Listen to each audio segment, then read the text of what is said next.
There are videos out there which will tell you what to do when your child is having a meltdown.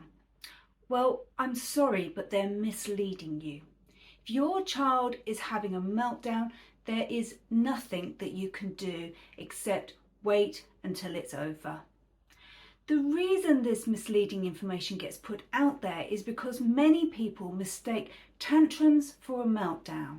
So a tantrum is something a child will have, and you can respond to that by holding them and speaking softly to them and soothing them, and they'll cry and maybe they'll shout and scream a bit, but fairly quickly it will pass. With a meltdown, there is no soothing, and it will end when it ends. That is all. It's important to know the difference between these two things, because if you treat a meltdown like a tantrum, you risk making it worse. And believe me, I know this because I spent years doing it. So my daughter didn't go through the terrible twos. She went through the terrible ones, the terrible twos, the terrible threes, the terrible fours, and the terrible fives. She would have meltdowns that would last for half an hour, maybe more sometimes, and she would have 5 or 6 of them every day. And I followed the advice that everyone told me. I tried to hug her. I got punched if I did that. I tried to talk to her. She would scream at me. I tried to just sit with her and she would just tell me to go away. I was so lost and so confused, and I was so bogged down with guilt because I didn't understand why any of these things were working, and they seemed to make it worse. And every time I said, but I did that and it made it worse, no one really had any answers for me. It was only when she got diagnosed as having sensory processing difficulties which suddenly made it all make sense. So her system can't regulate itself. Noises are too loud, touch can be too much, lots of different things around the way her body experiences the world doesn't quite function properly. And this was often what was triggering the meltdowns, although there would often be emotional reasons too. But the reason those tactics that you would use with a meltdown weren't working and actually making it worse is because they were just sending her body into even higher overdrive. So if I talk to her, her ears were already hurting, so if I talked to her, it just made that worse. And if I tried to hold her, her skin and her body was so hypersensitive that it was just awful for her. So it took me a really long time to work this out, and I want to share with you what you can do, not necessarily to stop the meltdown, but to try and prevent it from happening in the first place, because that was the second huge learning point for me. Once I understood why these meltdowns were happening, I was able to put things in place. Before I go into that, I do want to explain a little bit about what happens in the brain, because I think it's really important for parents, and actually it'd be good if teachers understood this too, because so many of our approaches to dealing with this kind of behaviour are contrary to the neuroscience. So there are 2 parts of the brain that I want to talk to you about. The first is the prefrontal cortex. So this is right at the front of your brain, and this is where we do a lot of our thinking and reasoning and decision making. We have another part of the brain. It's like right in the middle of our brain. So this is our brain. This bit here is called the amygdala. Now, this is our most primitive part of the brain. Some people call it the reptilian brain, and it doesn't do a lot apart from fight, flight, and those other fear responses. Now, our amygdala is really important. If we are in a high threat situation, such as, I don't know, a car crash or a terrorist attack or something like that, our amygdala will shut down all the other parts of our brain and go into action, which is basically to do what you need to do to survive. And there are obviously sometimes in life, hopefully not too many, where that is necessary. Unfortunately, what can sometimes happen is what some people call an amygdala hijack. So the amygdala takes over even when our lives are not in risk. And this is what is happening in a meltdown. This isn't what happens in a temper tantrum, but in a meltdown, this is what is happening. So the amygdala is taking over, and that is why you can't really do anything until the amygdala has backed off again. So what we need to know is how to stop that amygdala taking over in the first place. So I've got 5 tips for you that I want to share. So the first, as I said, a lot of my daughter's meltdowns were caused by sensory overload, which would overstimulate her body, get her hyper aroused and trigger her into that amygdala hijack. So one of the most important things that we did was implement a sensory diet. Now, I've talked about sensory diets in other videos, and I will link at the end of this video for the video where I talk about that, so you can learn more about it. But very basically, it is a set of activities that you do throughout the day with your child to ensure that their sensory system is regulated. So that might be if they need to swing a lot maybe in a hammock, or jump around in a trampoline, or they need to have ear defenders on, or if they've got visual sensitivity, it might be wearing dark glasses. So you need to have your child assessed. You can do this yourself if you can't access an OT. It's obviously not quite as good, but if you need to do something, you can do it yourself. I explain it all in that video. And then you need to implement the sensory diet throughout the day. And you might want to think about places that maybe are best avoided because of auditory sensitivity or visual sensitivity. Light shows may not be very good, crowded festivals or something maybe not so good. Or if you're going to those, as I said, have your backup things like ear defenders, dark glasses, having lots of breaks. So managing their sensory regulation throughout the day is a massively important part of preventing those meltdowns. The second tip is to reduce demands. Now, this was probably after realizing she had sensory processing difficulties and implementing a sensory diet. I would say this was the next most important thing that I learned with my daughter. Once I learned to just let it go, it just radically changed things. So in NVR, you have a system called baskets, and you have 3 baskets, and you put the behaviours you don't like about your child in each of these baskets. So you start off by writing a list of all the behaviours you don't like, and then you have your red basket, your amber basket, and your green basket. Now, in your red basket, you are only allowed 2 behaviours maximum, and these have to be the priority ones. And if your child has any kind of violence or self-harm, they have to go in there. Then in your amber basket are the behaviours that you don't like, but they're not the end of the world. And you only deal with those amber basket issues when you have dealt with your red basket issues. So your red basket issues are always the most important. And then everything else goes in green. So once you have this system, what you will start finding is your child will do something like you ask them to tidy their room and they don't. And in a traditional side of parenting, you may take that up with them. But in low demand parenting, you would just accept, I'm not going to hassle them about this. Because if you start hassling them about those low important things, it can trigger a meltdown. And then that can lead to the violence and aggression, which are your red basket things. So you let them go. And this isn't letting them get away with it. That's what lots of people think. But what my experience of it has been is that when my daughter was in the right headspace, she could deal with those amber and green basket things. But when she was not in the right headspace, we just left it. It didn't mean that when they came up again, she just like, oh, well, mum doesn't make me do this.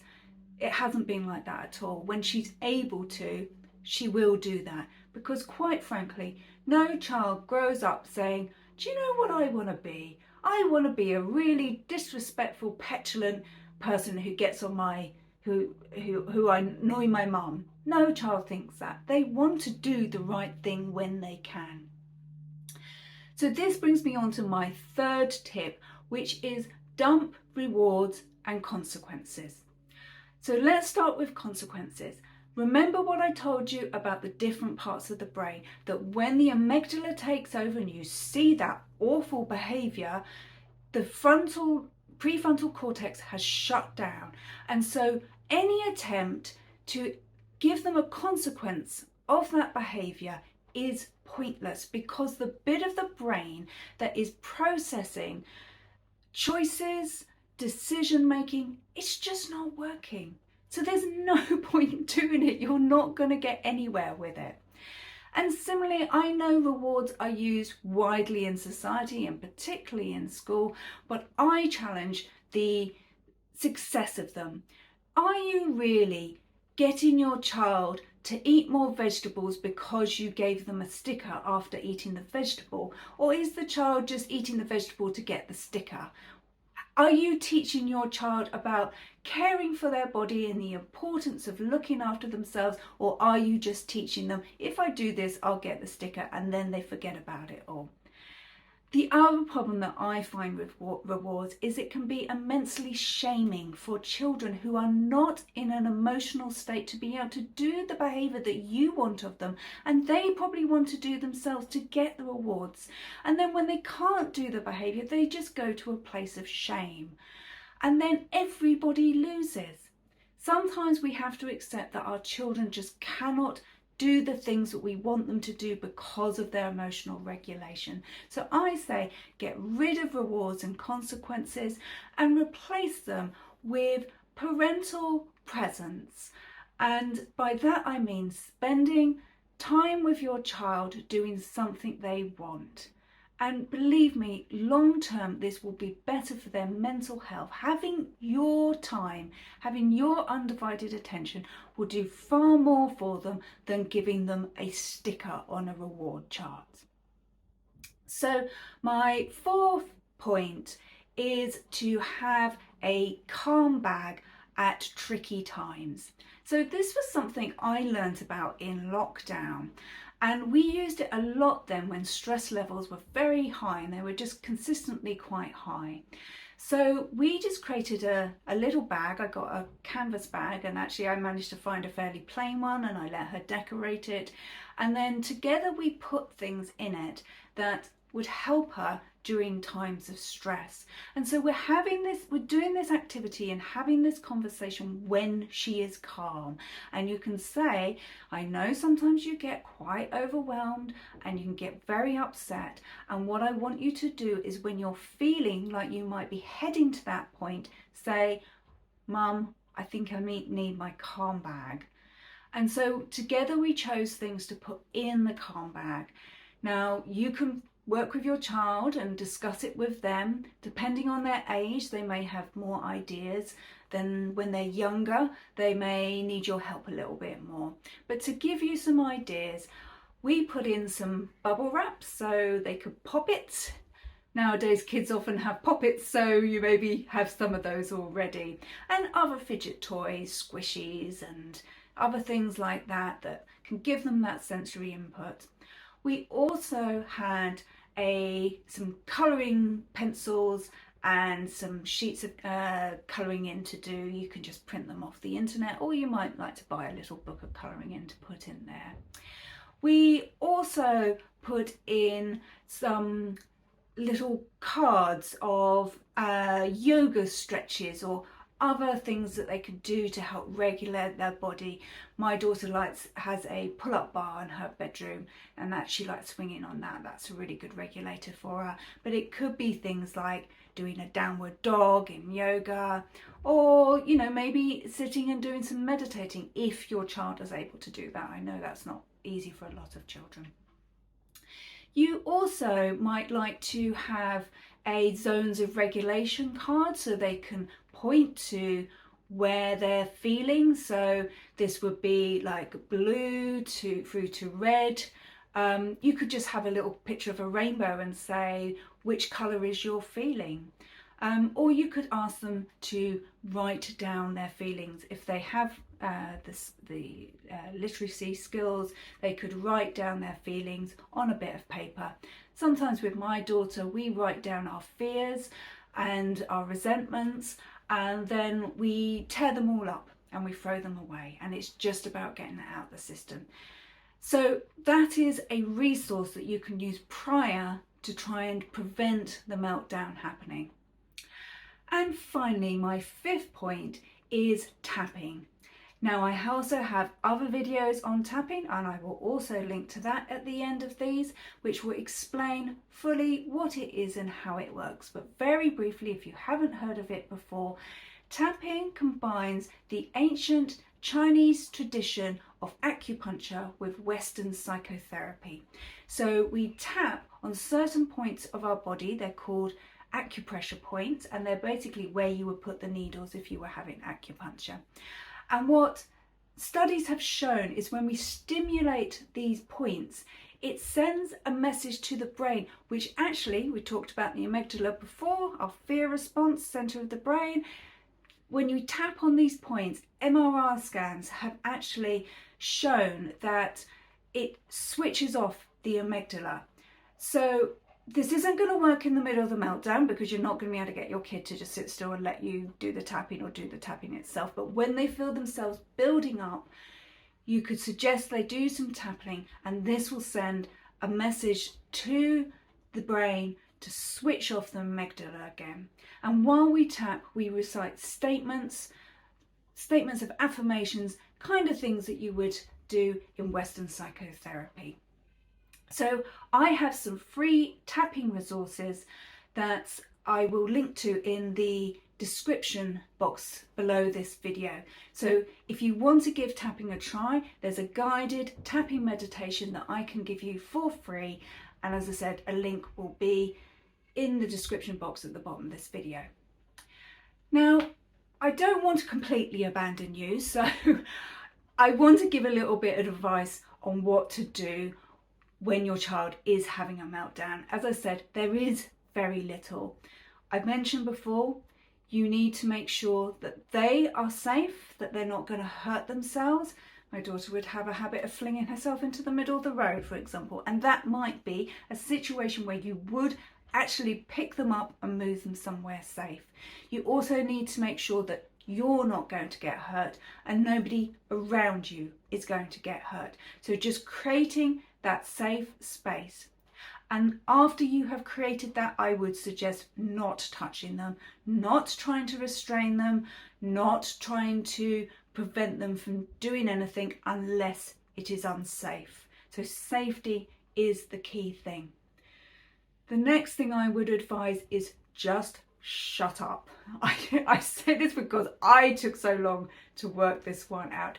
Every time I spoke to her, she flew into a rage again.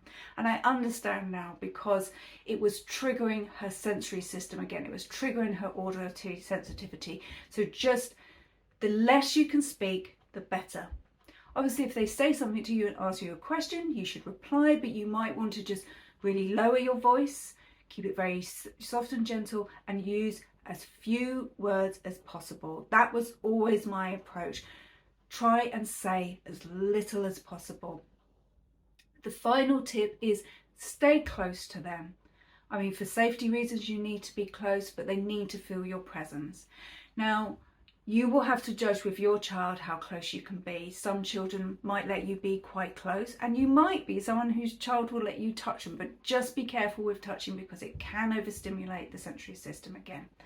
With my daughter, she just didn't want me anywhere near her, and she would scream at me to go away. And so what I would do was I would just sit in the doorway, and I said, I just want to stay here. And I would say to her, I hear what you're saying, but I am here for when you do want me. So she knew that she hadn't been completely abandoned by me.